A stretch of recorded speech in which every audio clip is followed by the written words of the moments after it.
हाँ तो बच्चा लोग आवाज आ रही है? Yes sir. Yes sir. Okay, try किया सबने ये क्वेश्चन ब्रेक में?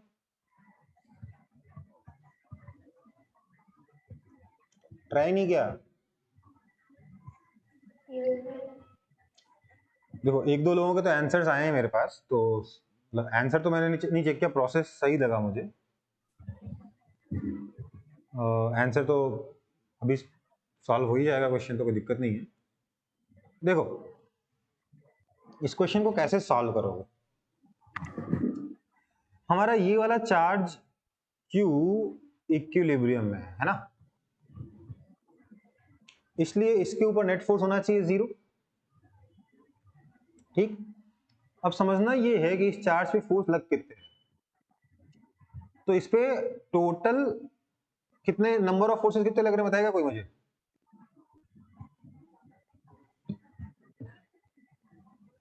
कितने फोर्सेस लग रहे हैं टोटल?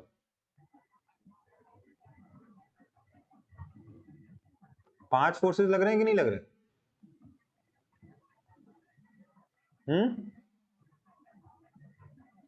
कौन कौन से? 4 इलेक्ट्रोस्टैटिक और एक mg और 1 mg, है ना। सो इस पे 4 इलेक्ट्रोस्टैटिक फोर्सेस लग रहे हैं, चारों का डायरेक्शन देखो 3D में आएगा, थोड़ा आड़ा टेढ़ा आएगा। एक इधर आएगा, एक इधर आएगा, एक यहां से थोड़ा अंदर जाएगा, एक यहां से थोड़ा बाहर आएगा। तो ऐसे तो डायग्राम बना के कुछ समझ में आना है, आ रहा है क्या कुछ समझ में?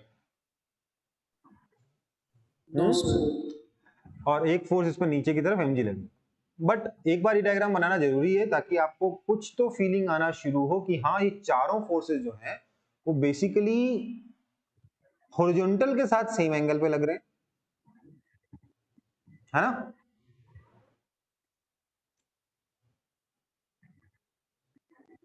और एक राइट में है तो एक हल्का सा लेफ्ट में ऐसे है, एक बाहर की तरफ हल्का आ रहा है तो एक अंदर की तरफ हल्का जा रहा है। इस तरीके की फोर्सेस है ना चारों, है ना। बोलो। तो इसमें से सबसे पहले मैं एक फोर्स निकालना चाहता हूं, तो एक फोर्स निकालने के लिए क्या करेंगे, ये वाला चार्ज Q यहां रखा हुआ है, एक चार्ज कैपिटल Q यहां रखा हुआ है, ये वाला डिस्टेंस जो सेंटर से इस चार्ज स्मॉल q का है वो x है, और सेंटर से कैपिटल Q का डिस्टेंस कितना है, इसको y बोल देता हूं, ये डिस्टेंस y है ना। तो क्या मैं कह सकता हूं कि ये एंगल 45 डिग्री होगा। So y cos 45 degree is equal to a/2, that means y is equal to a/√2। ये समझ में आ रहा है कि नहीं आ रहा? यहां तक क्लियर है तो बता दो। मेरे को इस कैपिटल Q से इस स्मॉल q तक का डिस्टेंस निकालना है। तो आर्बिट्रेरी डिस्टेंस निकालने का हमारे पास कितने तरीके होते हैं? एक ही तरीका है ना, पाइथागोरस थ्योरम लगाना। Yes sir. तो पाइथागोरस थ्योरम के लिए राइट एंगल ट्रायंगल बनाना पड़ेगा। तो मैंने क्या किया, इस कैपिटल Q से इस सेंटर को जोड़ा, उसको नाम दे दिया O, तो ये O है। ठीक है, कैपिटल Q से सेंटर को जोड़ा, सेंटर का नाम दिया O, तो ये क्या है O। ठीक है, ये हाइट है x, ये हाइट है x, तो क्या हो गया, ये QO और ये x, और ये म्यूचुअली परपेंडिकुलर होंगे। क्या बोलो?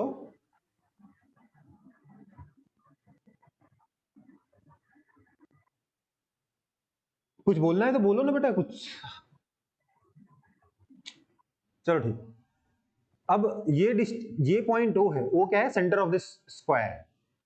तो इस कैपिटल Q और स्मॉल q के बीच में जो डिस्टेंस आएगा, इसको मैंने कह दिया स्मॉल r। तो क्या मैं लिख सकता हूं small r square is equal to x square plus y square, that is equal to x square plus a square by 2। ये आ गया आपका स्मॉल r स्क्वायर। ठीक है, कोई दिक्कत? No sir. तो अब मैं बता सकता हूं कि ये कैपिटल Q इस स्मॉल q पे कितना फोर्स लगाएगा। बता सकता हूँ कि नहीं बता सकता? मैं बता सकता हूँ कि जो फोर्स लगेगा F, this force is equal to K capital Q small q by R square, जहां R स्क्वायर की वैल्यू मेरे को मालूम है, राइट? Yes, sir. और ऐसे टोटल कितने फोर्स लगेंगे? 4, है ना? चारों फोर्सेस के हॉरिजॉन्टल कंपोनेंट जो हैं वो कैंसिल होंगे कि नहीं होंगे? अगर मैं टॉप व्यू देखूं तो टॉप व्यू देखने में मुझे क्या दिखेगा? ये स्क्वायर है, स्क्वायर, यहां पर आपका स्मॉल क्यू रखा हुआ है, यहां से जो फोर्स लगा वो इधर है, यहां से जो फोर्स लगा वो इधर है, यहां से जो फोर्स लगा वो इधर है, और यहां से जो फोर्स लगा वो इधर है। इन ये चारों फोर्सेस का एक वर्टिकल कंपोनेंट है, ये वाला आप देख रहे हो ना, ये वाला कंपोनेंट वर्टिकल है, बट इन चारों का जो हॉरिजॉन्टल कंपोनेंट वो कैंसिल हुआ कि नहीं हुआ? है ना? बाय सिमेट्री में कह सकता हूं कि देखो एक फूल, ऐसा समझ लो फूल के 4 पंखुड़ियों की तरह ऐसे निकल रहा है, ठीक है? तो चारों का जो हॉरिजॉन्टल कंपोनेंट है वो कैंसिल हो जाएगा और वर्टिकल कंपोनेंट ऐड। सो Yes, sir. मुझे सिर्फ वर्टिकल कंपोनेंट के बारे में बात करनी है। एफ वर्टिकल कितना होगा? अगर मैं इसको थीटा कह दूं, ये एंगल भी थीटा होगा ऑब्वियसली, तो f vertical is equal to, मैं लिख रहा हूं डायरेक्टली, ध्यान दीजिएगा, एफ साइन थीटा तो एक का कंपोनेंट आया, और ऐसे चारों के जुड़ जाएंगे, हाँ या ना? एक फोर्स का वर्टिकल कंपोनेंट कितना है? एफ साइन थीटा, और ऐसे कितने फोर्सेस हैं? 4। तो चारों के वर्टिकल कंपोनेंट तो एक ही डायरेक्शन में ना, ऊपर की तरफ, वो तो ऐड हो जाएंगे और हॉरिजॉन्टल वाले कैंसिल हो जाएंगे। F horizontal is equal to 0, right? हाँ या ना? That is equal to 4f sin theta is nothing but x by r, that is equal to 4k capital Q small q x by r cube, जहां r इस फॉर्मूले से मिल जाएगा मेरे को, and now I can write that this vertical force will balance mg, that means m is equal to f vertical by g, that is equal to 4k capital Q small q x by g small r cube. अब small r cube यहां से लिख देते हैं, x square plus a square by 2 whole to the power 3/2, ये answer है, ठीक है बेटा?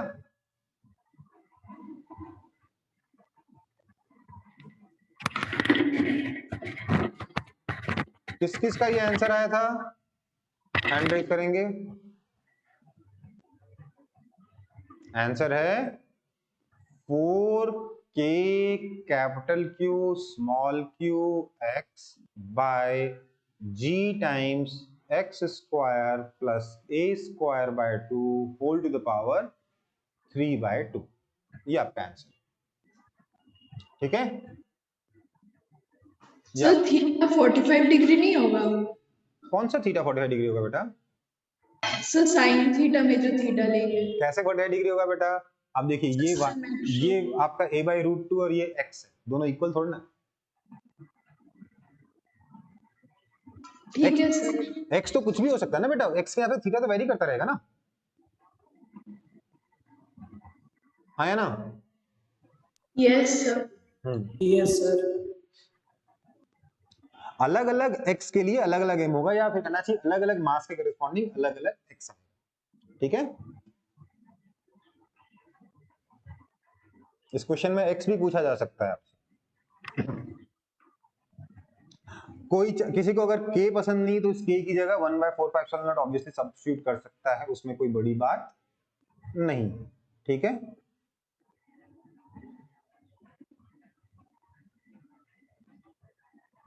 तो ये वाला क्वेश्चन हो गया, आगे बढ़े।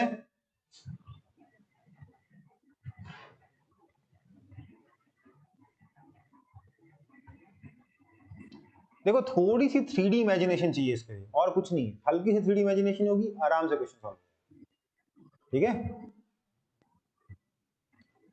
नेक्स्ट क्वेश्चन पे आता हूं।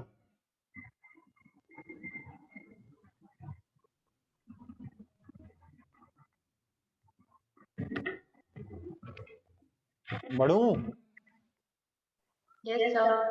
Yes, sir. ओके अच्छा नेक्स्ट क्वेश्चन नहीं, अभी वाला अपना इक्विलिब्रियम सॉरी अपना जो सुपरपोजिशन है वो हो गया, ठीक है। बस मुझे एक चीज बताओ, सुपरपोजिशन प्रिंसिपल मैंने तो नहीं पढ़ा है, मुझे नहीं मालूम सर ने क्या क्या लिखा है आपको, बट सुपरपोजिशन प्रिंसिपल के पीछे अच्छा कोई मुझे बताएगा क्या लिखा है क्या सुपरपोजिशन प्रिंसिपल में आपको?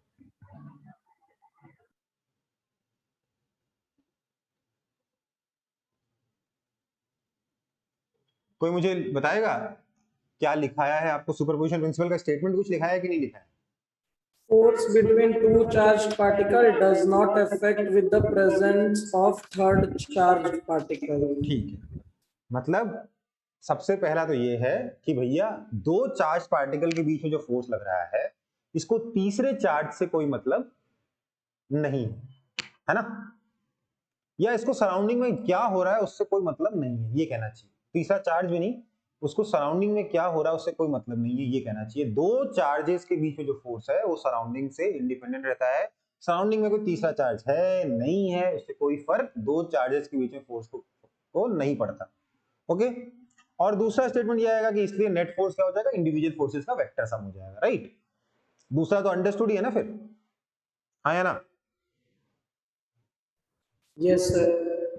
सो मेन स्टेटमेंट है कि दो चार्जेस के बीच में जो फोर्स है वो सराउंडिंग से इफेक्ट नहीं होता, ठीक है। तो फिर मुझे एक चीज बताओ, हम बोलते हैं कि फोर्स इन वैक्यूम होता है के या you can achieve 1/4πε0 Q1 Q2 by r square, और अगर वहीं पर मैं कुछ मीडियम डाल दूं, तेल मान लीजिए जहां पे जो चार्जेस रखे थे वहां पे मैं कुछ तेल डाल दूं दोनों के बीच में खूब सारा, तो मेरे पास आ जाएगा फोर्स इन मीडियम, मतलब मीडियम की प्रेजेंस में जो फोर्स है वो 1/4πε0 Q1 Q2 by r square नहीं रहेगा, बल्कि यहाँ पे एक एप्सिलॉन नॉट के साथ एक एप्सिलॉन आर भी आ जाएगा, राइट, आया ना? Yes, sir. तो ये तो लफड़ा हो गया ना कि मीडियम की प्रेजेंस से फोर्स कैसे चेंज हो गया। How does presence of medium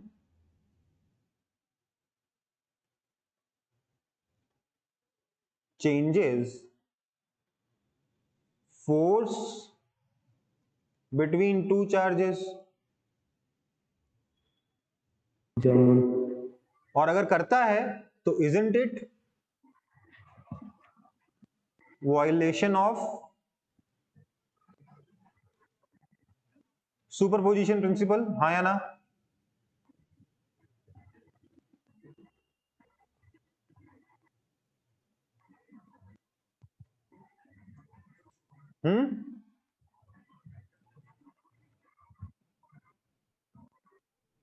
superposition principle हमने क्या कहा कि भैया फोर्स को सराउंडिंग से मतलब नहीं होगा, राइट।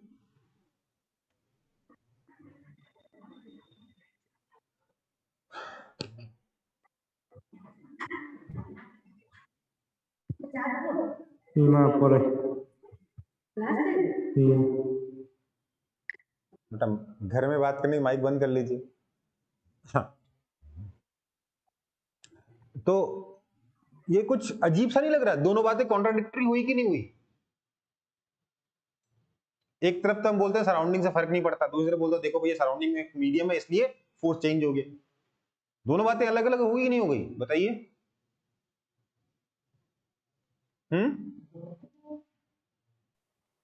नहीं, मैं कह रहा हूं हम दो स्टेटमेंट बोल रहे हैं, दोनों एक दूसरे को कॉन्ट्राडिक्ट कर रहे हैं, और फिजिक्स में ऐसे काम नहीं चलता कि दो अलग अलग सेंटेंसेस बोल दिए एक दूसरे को कॉन्ट्राडिक्ट किए। आदित्य हो जो आपका आंसर काफी हद तक करेक्ट है।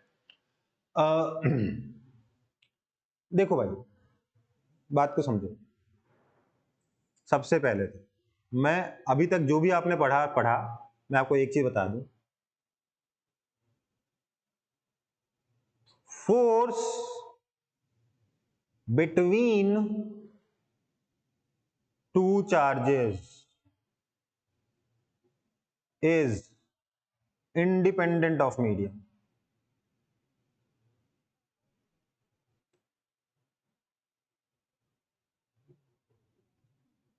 दो चार्जेस के बीच में जो फोर्स है ना वो मीडियम से इंडिपेंडेंट होता है भाई। समझ में आई बात? आया ना? Yes sir. ये जो आप फॉर्मूला पढ़ते हो इसका कारण है पोलराइजेशन। क्या कारण है? पोलराइजेशन। ये सुना है आपने कि नहीं सुना? नहीं सुना होगा ना? सर केमिस्ट्री में पढ़े हैं। ठीक है, वो अलग से थोड़ा मतलब सिमिलर चीज है बट वो थोड़ा डिफरेंट है मतलब, ठीक है। इसका कारण है पोलराइजेशन। असली में दो चार्जेस के बीच में फोर्स चेंज नहीं हो रहा, बट क्या हो रहा है मीडियम में कुछ ऐसा हो जा रहा है कि मीडियम एक्स्ट्रा फोर्स लगा रहा है जिसकी वजह से नेट फोर्स चेंज हो जा रहा है। और ये जो फॉर्मूला है ना ये नेट फोर्स का है। This is net force, that is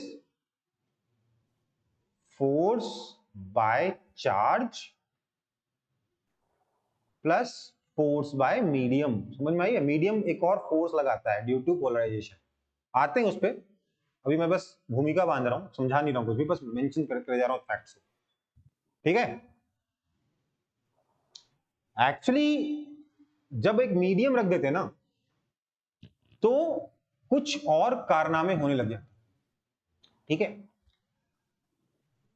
आप मुझे एक चीज बताइए, क्या आपको जब सर पढ़ा रहे थे तो उन्होंने ये बताया कि कोई बॉडी चार्ज है या नहीं है? ये चेक करने का तरीका क्या है? अट्रैक्शन या रिपल्शन?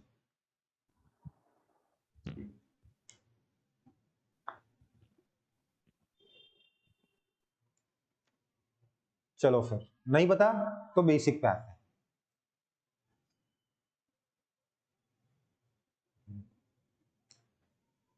पीछे जो लिखा था उसको कॉपी करने की जरूरत नहीं, तो सिर्फ मैं इंट्रोडक्शन दे रहा था अपने अगले टॉपिक का कि भैया अगला टॉपिक इंपॉर्टेंट है और क्यों इंपॉर्टेंट है। देखो बात को समझो, छोटी सी चीज है, कुछ खास कॉम्प्लेक्स नहीं है इसमें। ठीक है? कुछ भी कॉम्प्लेक्स नहीं, बहुत सिंपल।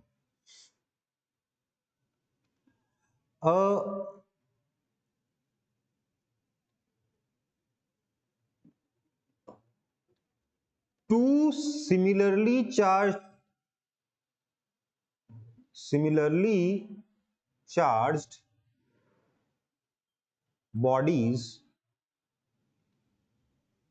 similarly charged bodies क्या करते हैं?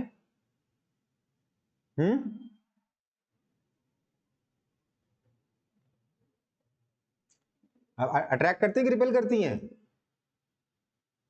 Repel, right. And two opposite charge bodies attract. ये हमको बचपन से मालूम है, बचपन से क्या क्लास 6 7 से पढ़ रहे हैं शायद, मुझे मालूम एग्जैक्टली पता भी नहीं कब से पढ़ रहे है ना, इतना टाइम से पढ़ रहे हैं कि तो अपने नसों में बस गए, राइट।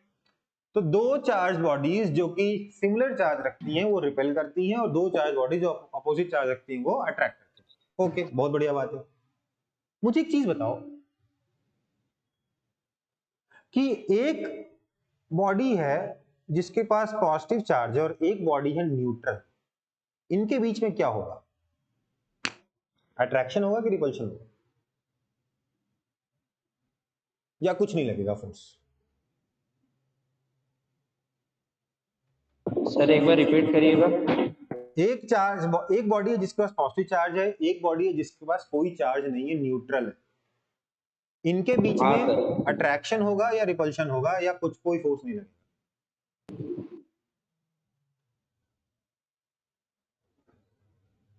सर एक्चुअली जिस चार्ज सर वो मतलब जैसे पॉजिटिव है ना, तो सर न्यूट्रल में तो पॉजिटिव आयन रहता है सर, ये रिपल करेगा क्योंकि सर उसका जो इतना पॉजिटिव चार्ज रहेगा सर वो एक साइड आ जाएंगे।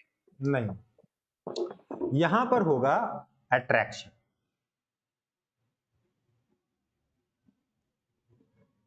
तो सर जितना नेगेटिव चार्ज है सब मतलब उस साइड आ जाएंगे और आप पॉजिटिव यूं से समझ लो, रिप्लेस हो जाएंगे। यूं समझ लो इसके अंदर दो तरीके के चार्ज, किसी भी न्यूट्रल बॉडी के ऊपर ऐसा तो है नहीं कि चार्ज है ही नहीं, चार्ज है, जितना पॉजिटिव उतना ही नेगेटिव है। तो इसलिए क्या होगा, यहाँ पर इस न्यूट्रल बॉडी का कुछ नेगेटिव चार्ज इधर आ जाएगा और पॉजिटिव चार्ज दूर भाग जाएगा। क्यों? क्योंकि ये पॉजिटिव चार्ज को रिपेल करेगा, नेगेटिव चार्ज को अट्रैक्ट करेगा, राइट? आया ना? ये सर। तो इस अट्रैक्शन और रिपल्शन की वजह से नेगेटिव चार्ज इसके पास चला जाएगा, पॉजिटिव चार्ज इससे दूर चला जाएगा, और क्योंकि अब नेगेटिव चार्ज का डिस्टेंस कम हो गया है, इसलिए यहां पर जो अट्रैक्शन फोर्स है वो बड़ा है और जो रिपल्सिव फोर्स है वो छोटा है due to distance, right? Force of attraction is greater than force of repulsion as due to distance, right? That means net force क्या हो जाएगा? Attractive हो जाएगा। ये सर। तो एक पॉजिटिवली चार्ज बॉडी एक न्यूट्रल बॉडी को अट्रैक्ट करती है। Yes. समझ? अगर मैं एक नेगेटिव चार्ज यहां रख दूं और यहां पर न्यूट्रल रख दूं तो क्या होगा? अट्रैक्शन। फिर से अट्रैक्शन होगा, क्योंकि नेगेटिव चार्ज पॉजिटिव चार्ज को अपने पास बुला लेगा, नेगेटिव चार्ज को दूर भेज देगा, तो यहां पे क्या होगा? फिर से अट्रैक्शन होगा। इसलिए कुछ किसी बॉडी के पास चार्ज है या नहीं है, इसका ट्रू टेस्ट क्या होगा? हमेशा रिपल्शन होगा। अगर एक बॉडी ऐसी है जो किसी दूसरी बॉडी से अट्रैक्शन फील कर रही है, तो ये न्यूट्रल भी हो सकती है और चार्ज्ड भी हो सकती है, राइट? है ना? पर Yes, sir. अगर यही बॉडी दूसरी बॉडी से रिपल्शन फील कर रही थी, तो इसका मतलब क्या है?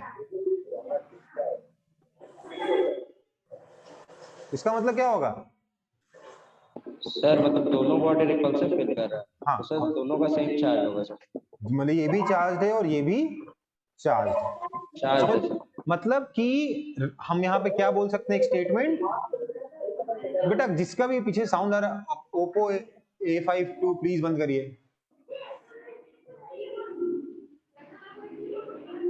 नमनदीप बर्मन आपके यहाँ से भी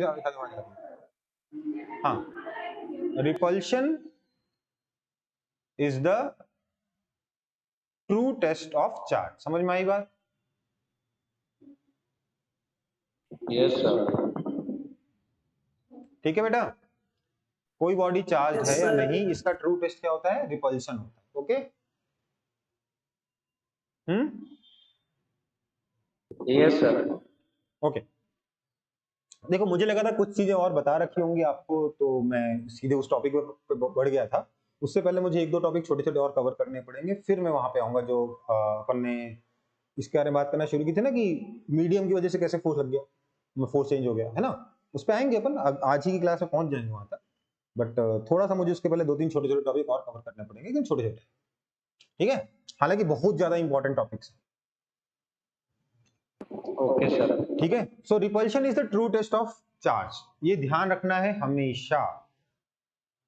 ठीक है? इस पे क्वेश्चन बन सकता है कि बॉडी ए ने बी को अट्रैक्ट किया, बी ने सी को रिपेल किया, सी ने डी को अट्रैक्ट किया, फलाना ढिमकाना, कुछ कुछ बताओ पॉसिबल चार्जेस का कॉम्बिनेशन क्या है, किसके ऊपर पॉजिटिव हो सकता है, किसके ऊपर नेगेटिव हो सकता है। ठीक है? तो उसमें ध्यान रखना है कि अट्रैक्शन न्यूट्रल बॉडी के साथ भी हो सकता है। ठीक है? ओके? Okay sir. चल तो आगे बढ़ते हैं फिर। Yes sir. तो अगला हमारा टॉपिक होगा मेटल पार्ट 1। देखो मेटल इस चैप्टर में वो टॉपिक है जो इसको ग्रेविटेशन से कंप्लीटली अलग डायरेक्शन में लेके जाएगा आगे चल के। ठीक है? बाकी काफी हद तक सिमिलरिटी चलने वाली, क्योंकि अपने फोर्स का फॉर्मूला सिमिलर है। वहां था Gm1m2/r², यहाँ है Kq/r²। तो काफी हद तक सिमिलरिटी चलेगी ग्रेविटेशन के साथ इसकी। पर मेटल की वजह से, ये जो मेटल टॉपिक है ना, यही टॉपिक है जिसकी वजह से ये चैप्टर काफी ज्यादा डेविएट कर जाएगा आगे जाके हमारे ग्रेविटेशन से। सो मेटल का इंट्रोडक्शन है, पार्ट 1 है। मेटल या कंडक्टर। इस चैप्टर में मेटल और कंडक्टर को मैं सिनोनिम की तरह यूज करूंगा। किसी को दिक्कत? No sir. Okay, so metal part 1 या कंडक्टर पार्ट 1। इसके पास कंडक्टर को कंडक्टर क्यों कहते हैं? क्यों? क्योंकि इसके पास क्या होता है? Free electrons. एक इलेक्ट्रॉन का कितना चार्ज होता है? 1.6 × 10⁻⁹ कूलम, लेकिन नेगेटिव वाला, लेकिन नेगेटिव वाला। ओके, तो क्योंकि इसका फ्री इलेक्ट्रॉन है इसलिए ये मेटल या कंडक्टर। तो मुझे बताओ फ्री इलेक्ट्रॉन का मतलब क्या है? What do you mean by free electron? मतलब ये कंडक्टर है मेरा, इसके अंदर ये फ्री इलेक्ट्रॉन है, मतलब कहीं भी भाग जाएगा, इधर उधर कहीं भी भाग जाएगा, हाँ या ना?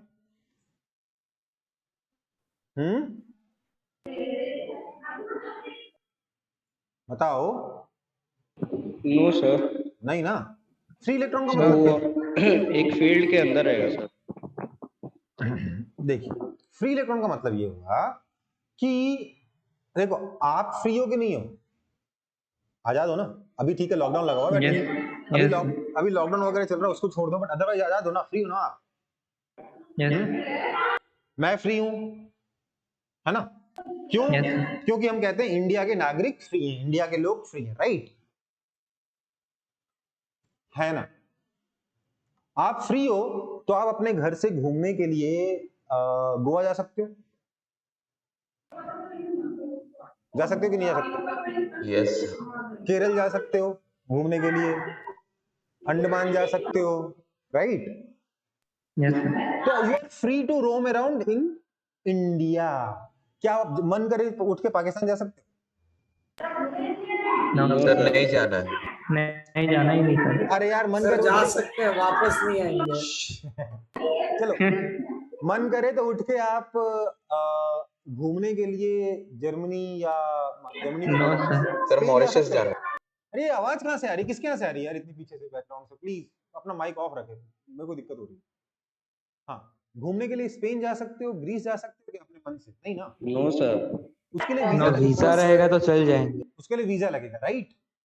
वही हाल इस इलेक्ट्रॉन का। ये इलेक्ट्रॉन फ्री है, इसका मतलब it is free to roam inside the metallic the conductor, right? Conductor Yes, के sir. अंदर घूमने के लिए फ्री है। मन करे तो बाहर नहीं जा सकता, बाहर जाने के लिए एनर्जी लगेगी, वीजा लगेगा। समझ में आई बात? Yes sir. Yes sir. हमारे फ्री इलेक्ट्रॉन का मतलब ये है कि वो इलेक्ट्रॉन मेटल के अंदर जहां मर्जी जैसे मर्जी घूम सकता है, जब उसकी इच्छा करे जहां मर्जी जा सकता है। इनफैक्ट इसके घूमने की स्पीड अगर आप सोचोगे तो सोच के दंग रह जाओगे। 10⁻6 मीटर पर सेकंड होता है अप्रोक्सीमेटली रूम टेम्परेचर। 10⁻6 मीटर पर सेकंड मतलब समझे 1000 किलोमीटर एक सेकंड में, मतलब कश्मीर से कन्याकुमारी 3 सेकंड में। समझ में आई बात? Yes sir. बहुत तेज घूम सकते हैं, फ्री है मूव करने के लिए, बहुत बड़ी। ये आपके कंडक्टर के पास होता है, बट हम लोग अभी इनके जो मोशन हो रहा है ना 10⁻6 मीटर पर सेकंड, इसको हम लोग अभी इग्नोर करके चलेंगे, नहीं तो समझ में नहीं आएगा चैप्टर। क्योंकि चैप्टर का सब्जेक्ट का नाम क्या है? चैप्टर का नाम क्या है? इलेक्ट्रोस्टैटिक्स। रेस्ट के बारे में बात कर रहे हैं हम लोग। मान के चलेंगे इलेक्ट्रॉन मेटल के अंदर घूमने के लिए फ्री है, पर रेस्ट पे रहते हैं, ठीक है? तभी समझ में आएगा चैप्टर, नहीं तो समझ में नहीं आएगा। Okay, so these electrons are free to move inside the conductor. Okay, इसीलिए ये कंडक्टर। Yes sir. तो मुझे एक चीज बताओ, ये मेरे पास लेट्स से एक कंडक्टर है, मैंने इसके पास में एक चार्ज रखा,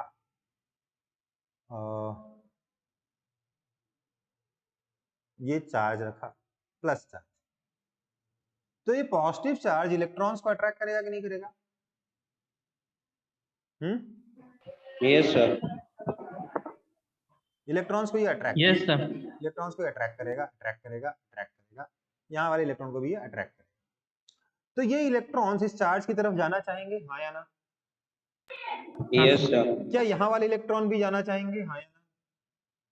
यस सर। Yes sir. तो ये इलेक्ट्रॉन Yes, जब sir. इधर भागे तो यहाँ पे कौन सा चार्ज आ गया? नेगेटिव चार्ज इकट्ठा हो गया।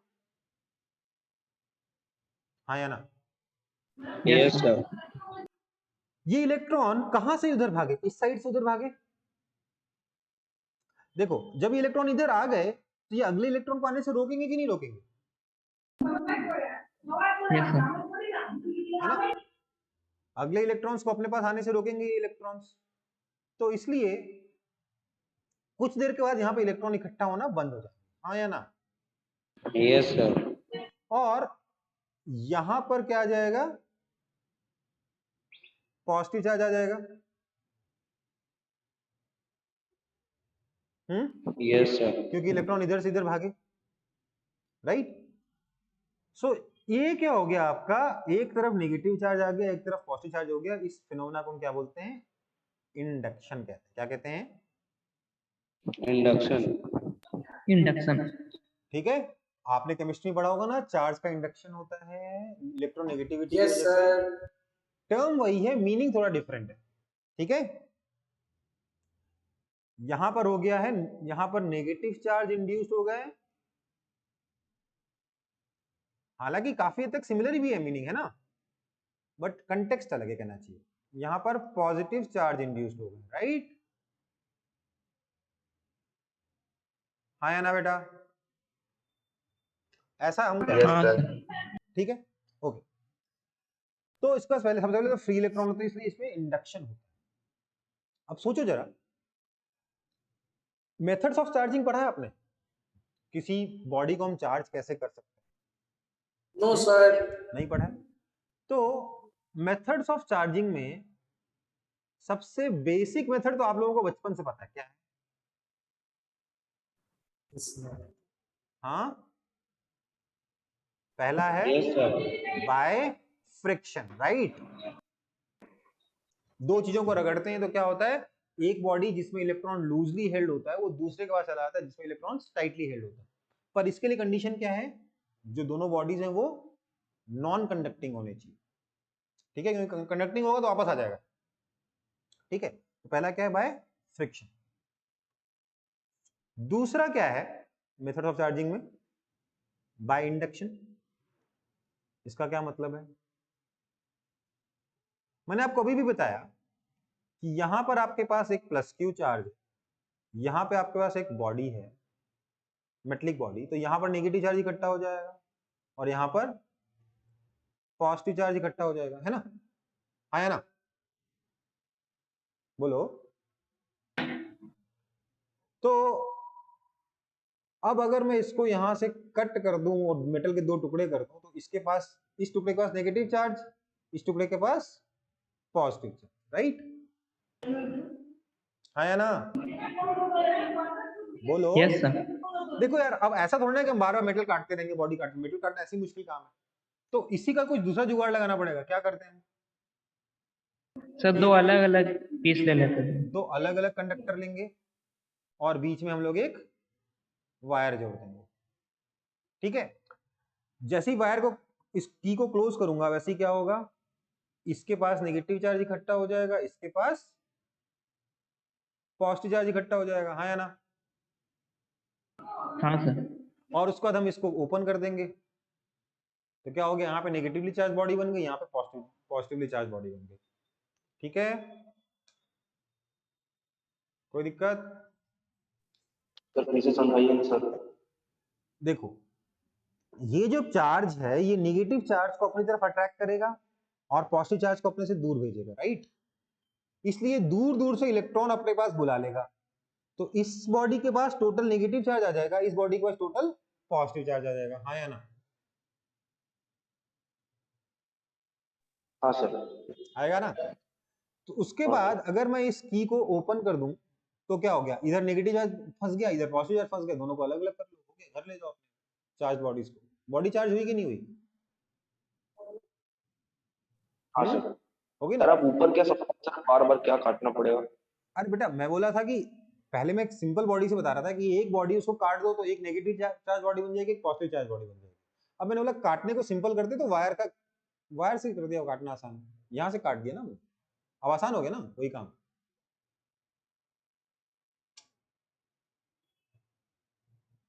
हाँ सर। बस वही समझा रहा हूँ कि भैया पूरा मेटल कौन काटने जाएगा यार, है ना।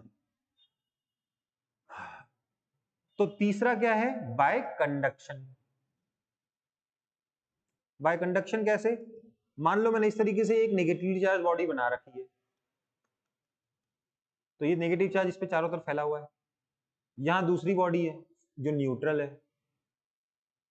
अब अगर मैं इसको जोड़ दूंगा तो क्या होगा, इससे कुछ नेगेटिव चार्ज उधर चला जाएगा, यस सर। तो ये भी न्यूट्रल बॉडी भी चार्ज हो जाएगी कि नहीं हो जाएगी। तो this is charging by conduction.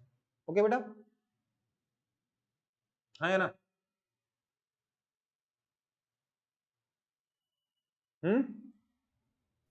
हाँ okay sir, yes.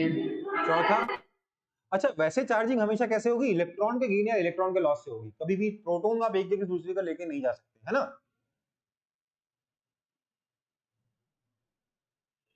Yes sir. Okay, अगला है बाय कंडक्शन हो गया। बाय कंडक्शन के बाद क्या आएगा, charging by thermionic emission.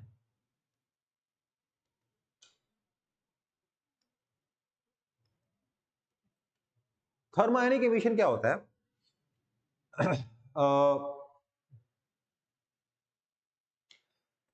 एक मेटलिक बॉडी है, आपने इसको हीट प्रोवाइड खूब सारी,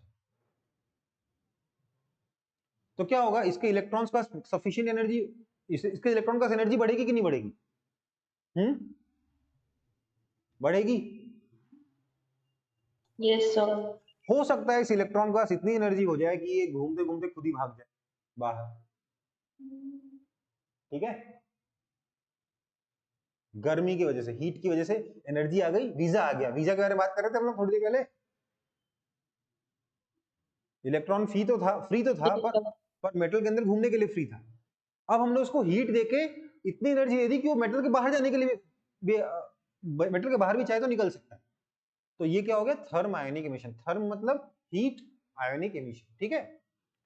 इसका यूज हम लोग पता है कहाँ करते हैं, आजकल तो इसका यूज उस चीज में नहीं होता, बट पुराने जमाने में सीआरटी मॉनिटर सुना है कभी कि नहीं सुना? Yes sir, CRT yes monitor. Sir. पुराने जमाने की जो मोटी वाली टीवी होती थी ना, यस सर। या मोटा वाला जो कंप्यूटर होता था, वो इसी थर्मानिक एमिशन के इसका यूज करके ही चलता था, ठीक है। Yes sir. पांचवा है आपका बाय, आइंस्टीन ने बताया था ये, फोटो इलेक्ट्रिक एमिशन, पढ़ा है ना केमिस्ट्री में। Yes sir. उस इलेक्ट्रॉन को एनर्जी तो चाहिए थी, हीट देने के बजाय लाइट गिरा दो, है ना, हाँ या ना। Yes sir.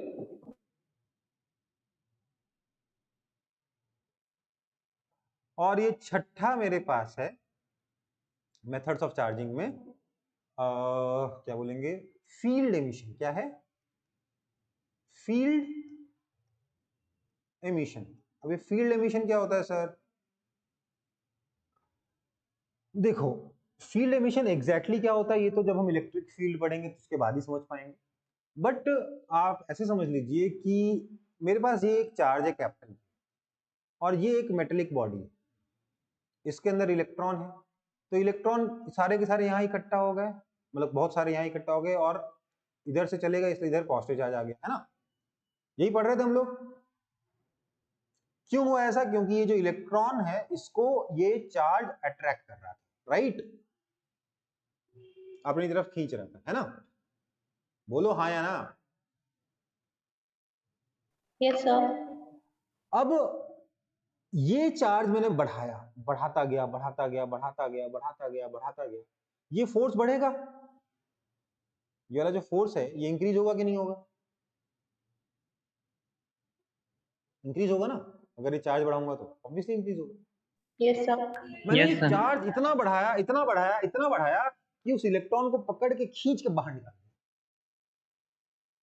समझ में आई बात, ये क्या हो जाएगा, फील्ड एमिशन हो जाएगा, ठीक है।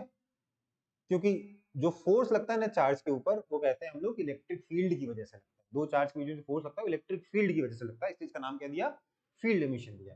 ठीक है बेटा, तो ये आपके पास कुछ मेथड्स ऑफ चार्जिंग हो गए। ऑब्वियसली अलग मेथड बना सकते हैं, मेरे को इतना ही पता है, ठीक है, या एटलीस्ट इस मोमेंट पे इतना ही याद आ रहा है। ऑब्वियसली नए मेथड बन सकते हैं, इनफैक्ट हैं भी, बट समझ गए बात को?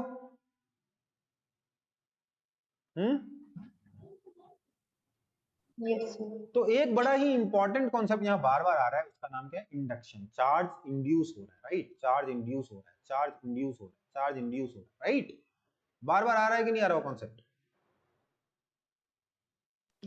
Yes sir. तो और मेटल के साथ ये इंडक्शन थोड़ा ज्यादा होता है क्योंकि उसके अंदर फ्री इलेक्ट्रॉन्स होते हैं, ठीक है, मेटल में इंडक्शन ज्यादा होता है क्योंकि उसके पास फ्री इलेक्ट्रॉन होते हैं। इनफैक्ट इंडक्शन जो वर्ड है ना, वो मेटल के लिए ही हम यूज करते हैं, नॉन मेटल्स के लिए हम वर्ड इंडक्शन यूज नहीं करते, उसके लिए अलग वर्ड। कॉपी हो गया? Yes, sir. चलो आगे बढ़ता हूं फिर। तो मेटल ये एक्चुअली पहले हो जाना चाहिए था, मतलब मैं पहले पढ़ाता हूँ और मेटल पढ़ाते वक्त इन चीजों का यूज करता हूँ। मैं चाहता हूँ कि आपको इंडक्शन का थोड़ी सी दोस्ती हो, थोड़ा सा आपको आइडिया हो इंडक्शन क्या होता है, इंडक्शन कितना स्ट्रॉन्ग है। तो इसलिए मैं मेटल को भी और आगे कंटिन्यू करूंगा। अभी तक तो मैंने मेटल के बारे में क्या बताया, सिर्फ और सिर्फ इतना बताया कि इंडक्शन होता है ना, इतना बताया ना कि सिर्फ इंडक्शन होता है, और तो कुछ बताया नहीं मैंने मेटल के बारे में, राइट? No sir. मेटल के बारे में अब पढ़ेंगे हम लोग कुछ बहुत ही जरूरी दो पॉइंट्स, जैसे आगे चल के और बहुत सारे पॉइंट्स पढ़ेंगे, दो अभी बहुत ही फिलहाल जरूरी पॉइंट्स पढ़ेंगे। तो मेटल पार्ट 1 का ये मेन पार्ट है, चार्ज ऑन अ मेटल। एक मेटल के ऊपर चार्ज कैसे रहता है, कहां रहता है, ये सब हम लोग देखेंगे, ठीक है। इमेजिन दिस कि मेरे पास ये एक मेटेलिक बॉडी है, ठीक है, इसको मैंने कुछ चार्ज दे दिया, मैंने बोला इसको मैंने कुछ नेगेटिव चार्ज दिया, क्योंकि नेगेटिव समझना आसान है, एक इलेक्ट्रॉन दे दिया, दो इलेक्ट्रॉन दे दिया, तीन इलेक्ट्रॉन दे दिया, चार इलेक्ट्रॉन दे दिया, लोट से 5 इलेक्ट्रॉन, ठीक है। तो क्या ये इलेक्ट्रॉन्स ऐसे ही रहेंगे, या एक दूसरे को रिपेल करेंगे? बताओ। सर रिपेल करेंगे। रिपेल करेंगे। जब ये इलेक्ट्रॉन्स Yes, एक sir. दूसरे को रिपेल करेंगे तो एक दूसरे से दूर दूर भागेंगे, हाँ या ना? Yes sir. ये इलेक्ट्रॉन्स एक दूसरे से दूर दूर दूर भागकर ये पहुंच गया यहाँ पर, ये पहुंच गया यहाँ पर, ये पहुंच गया यहाँ पर, ये पहुंच गया यहाँ पर, ये पहुंच गया यहाँ पर। जितना दूर एक दूसरे से भाग सकते उतना दूर भाग गए, राइट, हाँ या ना? So yes sir. Due to mutual repulsion, charge on a metal or conductor always reside on its surface। Mutual repulsion की वजह से एक मेटल पे जो चार्ज है या कंडक्टर पे जो चार्ज है वो हमेशा सरफेस पे रहता है, बॉडी के अंदर नहीं रहता। समझ में आई बात? Yes sir. अब आप बोलोगे सर ये तो आपने इलेक्ट्रॉन Yes, रखा sir. था, अगर मैं पॉजिटिव चार्ज डाल दूंगा तो देखो भैया पॉजिटिव चार्ज क्या करेगा, पॉजिटिव चार्ज डाल तो सकते नहीं, पॉजिटिव चार्ज कैसे बनाओगे, अंदर से इलेक्ट्रॉन निकाल लोगे, राइट? अंदर से निकाल लोगे तो अंदर मान लीजिए आपने सेंटर से इलेक्ट्रॉन निकाल लिया तो क्या बचेगा, यहाँ पे पॉजिटिव चार्ज इकट्ठा हो जाएगा, हाँ या ना? अभी पॉजिटिव चार्ज मूव कर सकता है क्या? नहीं कर सकता। तो ये क्या करेगा, यहाँ के इलेक्ट्रॉन को बुला लेगा, ये यहाँ के इलेक्ट्रॉन को बुला लेगा, ये यहाँ के इलेक्ट्रॉन को बुला लेगा, ये यहाँ के इलेक्ट्रॉन को बुला लेगा, ये यहाँ के इलेक्ट्रॉन को बुला लेगा, है ना? और अल्टीमेटली पॉजिटिव चार्ज यहाँ पहुंच जाएगा, हाँ या ना? हाँ सर। Yes sir. यहाँ नेगेटिव चार्ज इधर पहुंच चुका है। तो अब आप बोलोगे सर यहाँ तो रिपल्शन नहीं अट्रैक्शन है। ओके, तो रिपल्शन और अट्रैक्शन, हालांकि रिपल्शन ही कहना चाहिए क्योंकि हम इसको ऐसे समझते हैं, ये तो सही तो यही है, बट हम इसको ऐसे समझते हैं पॉजिटिव चार्ज एक दूसरे को रिपेल करके दूर दूर भागे। समझ में आई बात? या ऐसे कहना चाहिए यहाँ पे इलेक्ट्रॉन ज्यादा था, इन इलेक्ट्रॉन्स को रिपेल करके इधर भेज दिया सेंटर पे। समझ में आया? Yes sir. So due to mutual repulsion बोल लो, अट्रैक्शन बोल लो, जो भी बोल लो, मेटल पे जो चार्ज है वो हमेशा कहाँ रहेगा? सरफेस पे रहेगा। आप बोलोगे नहीं सर इलेक्ट्रॉन मूव तो कर रहा था अंदर, तो भैया जब इलेक्ट्रॉन मूव कर रहा उस वक्त के बारे में बात ही नहीं कर रहे, बात कब के बारे में बात कर रहे हैं? Under electrostatic condition. जब मूव कर रहा था उस वक्त के बारे में बात ही नहीं, जब रेस्ट पे है तब के बारे में बात। ठीक है बेटा? So due to mutual repulsion और attraction, charge on the metallic body always reside on its surface under electrostatic condition. ठीक है बेटा? हाँ या ना? Yes sir. तो कॉपी कर लें फटाफट इसको, बड़े बड़े डायग्राम बनाएंगे। ये पहला पॉइंट है।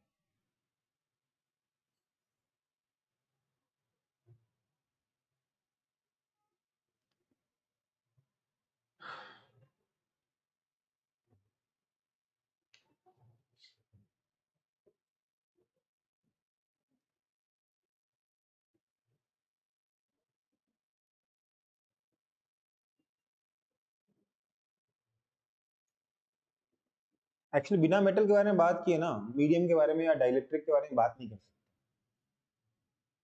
इसलिए मेटल डालना जरूरी हो गया पहले।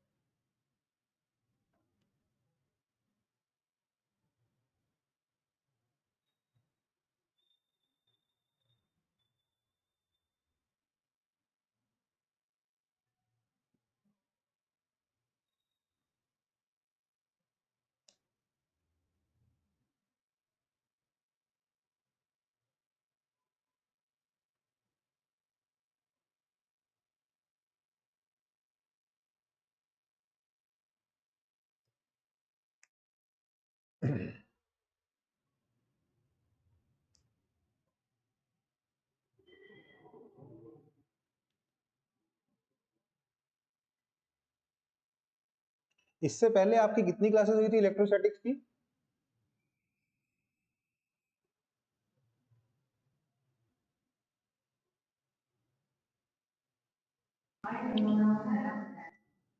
एक या दो? सर दो। दो हुई। सर दो। ठीक है, देखो ठीक है, वो उस बारे में बाद में थोड़ा, उसमें जो बहुत बेसिक चीजें हुई होंगी समझ में आ ही गया होगा, है ना? दिक्कत तो नहीं होगी उसमें।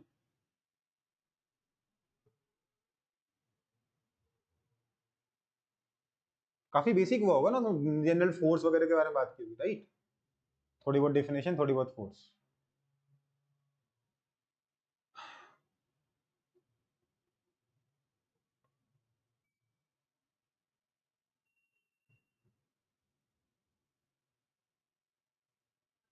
आगे बढ़े? Yes sir.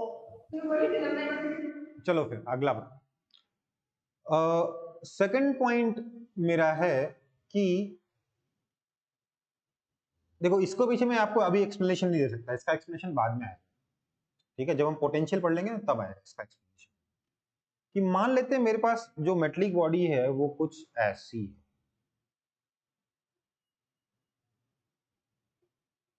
और इसको मैंने कुछ चार्ज दिया। ठीक है, तो चार्ज रहेगा तो सरफेस पे यहां तक तो क्लियर, पर सरफेस पे कहां रहेगा? तो इसका जवाब है कि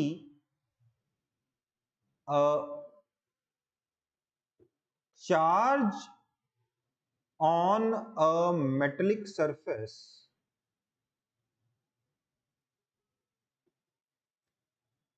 has higher surface density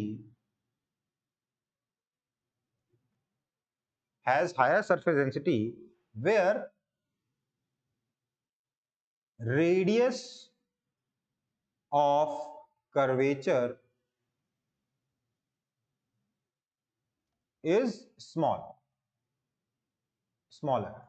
कहने का मतलब ये है, सरफेस चार्ज डेंसिटी को हम लोग सिग्मा से रिप्रेजेंट करते हैं। सिग्मा क्या है? सरफेस चार्ज डेंसिटी, मतलब क्या हो गया? Charge per unit area. समझ में आई बात? है ना? This sigma is proportional to 1 by radius of curvature. Radius of curvature समझते हो? जैसे यहां पे जो सर्कल बनाओगे ना छोटा सा, जिससे जो सरफेस का पार्ट, जिसका पार्ट सरफेस है, उस सर्कल का रेडियस क्या है? Radius of curvature. तो शार्प का मतलब क्या हो गया? शार्प पर implies radius is smaller। ठीक है? This implies sigma is larger। जो शार्पर जगह है ना, जो शार्प पॉइंट्स हैं, वहां पे सरफेस चार्ज डेंसिटी ज्यादा होगी। जैसे यहां पर सरफेस चार्ज डेंसिटी ज्यादा होगी क्योंकि ये शार्प है। और ये देखिए एकदम ब्लंट है, तो यहाँ पे चार्ज बहुत ही कम मिलेगा। यहाँ पे थोड़ा बहुत मिलेगा, यहाँ पे फिर से कम मिलेगा, यहाँ पे थोड़ा बहुत मिलेगा, यहाँ पे थोड़ा बहुत मिलेगा, यहाँ पे फिर से काफी कम मिलेगा। समझ में आई बात? ये जो शार्पर एरिया है ना, यहाँ पे चार्ज डेंसिटी थोड़ी सी ज्यादा होती है, थोड़ी नहीं ज्यादा होती है। Surface charge density inversely proportional to radius of curvature होता है एक मेटलिक बॉडी के ऊपर। ठीक है बेटा? इसका यूज होता है कुछ कुछ जगहों पर, इसलिए पहले से लिखवा दिया। इसके पीछे मैं भी एक्सप्लेनेशन नहीं दे सकता। आप बोलोगे सर जहां चार्ज पास पास में है, सॉरी जहां पे शार्प है वहां चार्ज बहुत पास पास में आ गया, ये तो एक दूसरे को रिपेल करके दूर दूर चले जाने चाहिए, यही कहोगे ना? ये लगता है कि नहीं लगता लॉजिकली? Yes, sir. पर ऐसा हाँ है सर। नहीं, पर ऐसा है नहीं। इसके पीछे कारण आगे जाके पढ़े। ठीक है? एक्चुअली चार्ज यहाँ पे कम ही है, पर चार्ज डेंसिटी ज्यादा है, वो हम पढ़ेंगे आगे जाके। ठीक है? समझ में आया कि नहीं आया ये?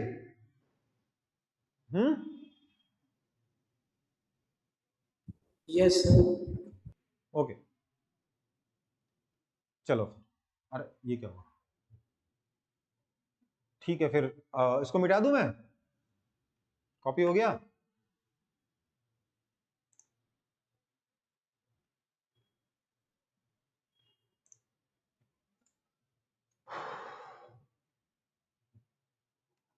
तो अब हम चलेंगे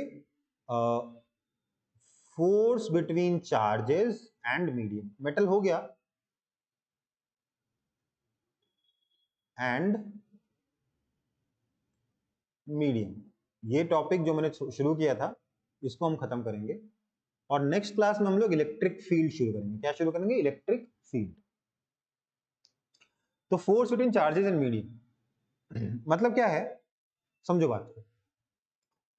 लेट्स से ये मेरे पास एक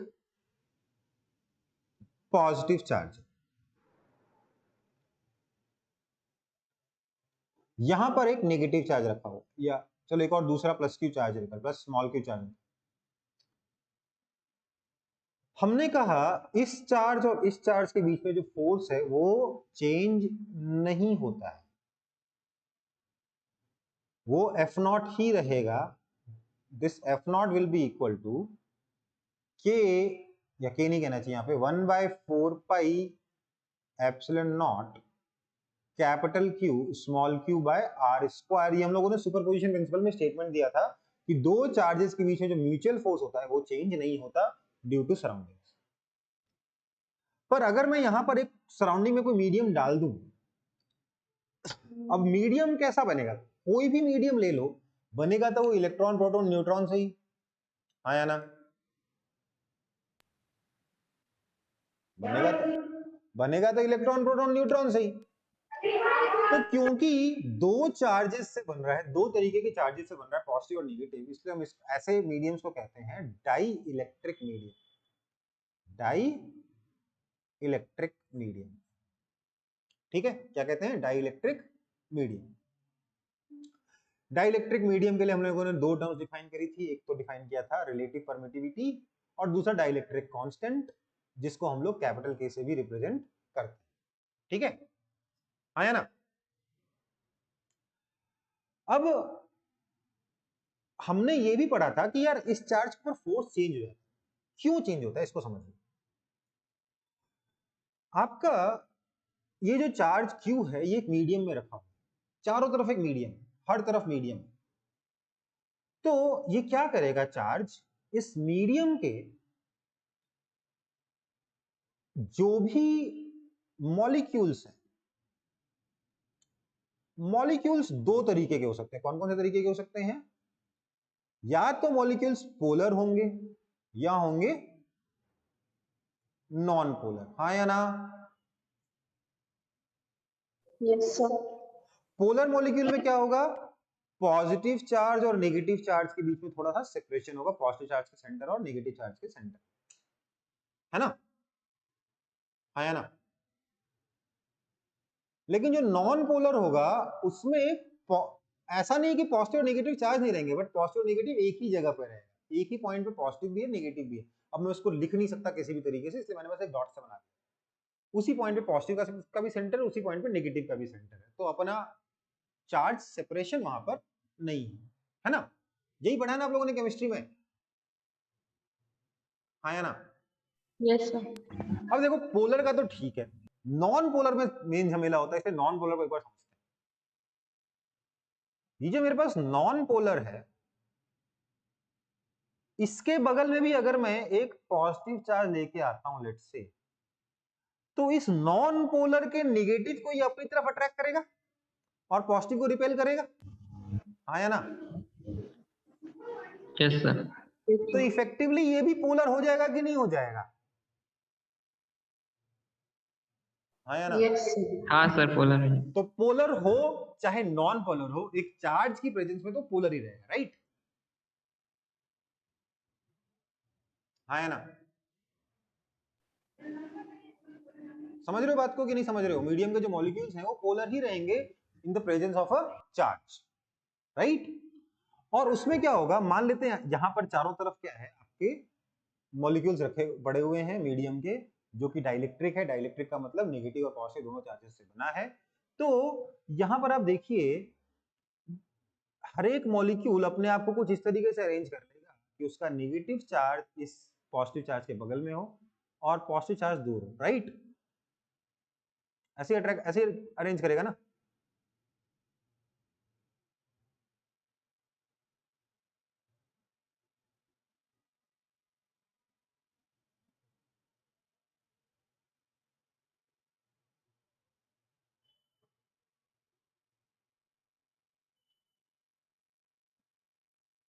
हाँ या ना, कुछ ऐसा ही होगा। Yes, और sir. इसके बाद जो उससे थोड़े दूर मॉलिक्यूल्स होंगे वो यहाँ पे अपने आप को ऐसे अरेंज कर लेंगे।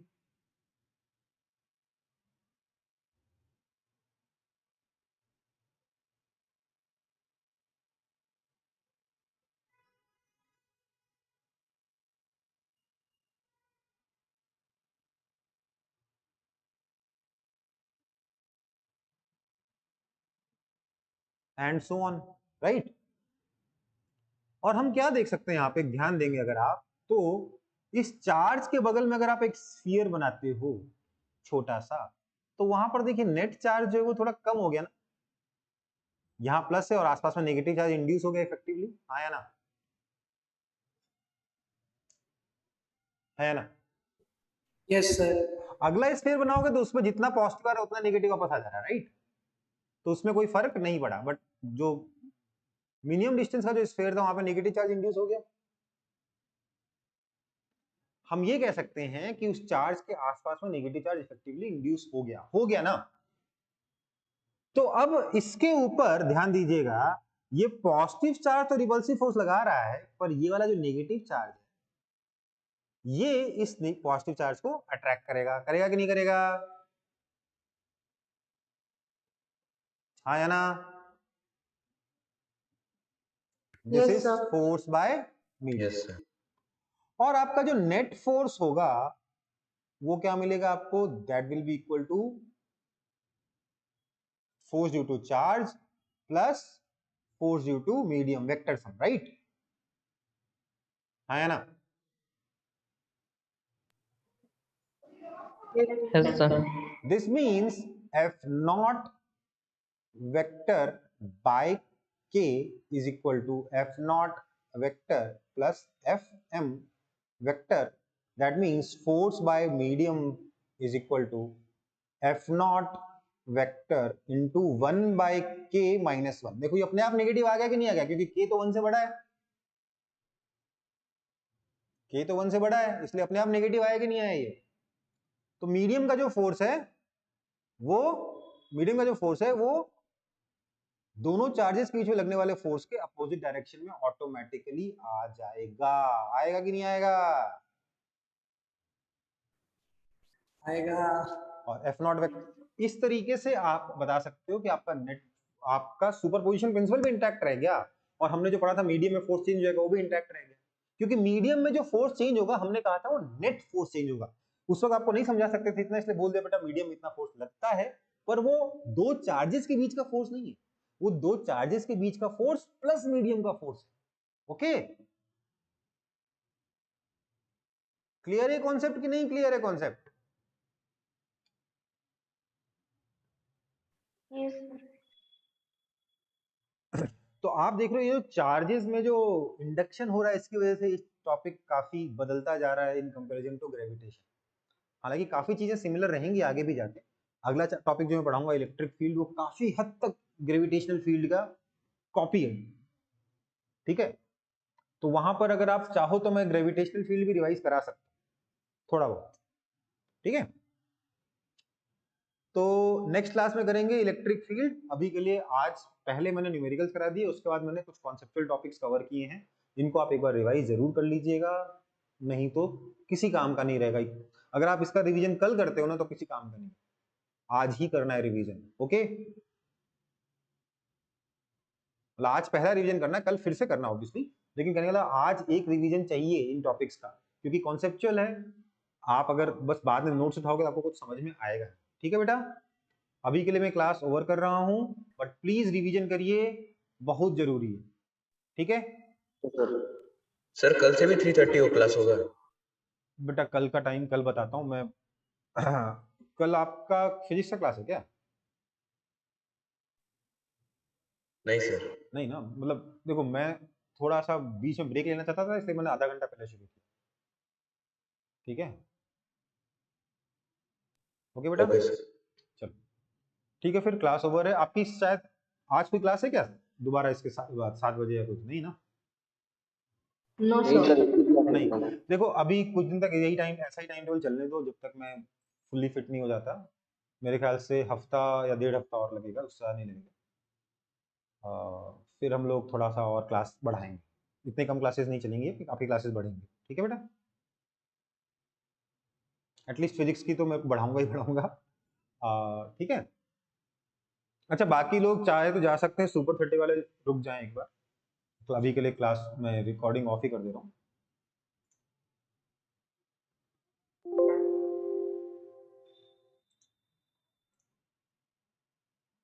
गलती से बंद ही हो गया वो।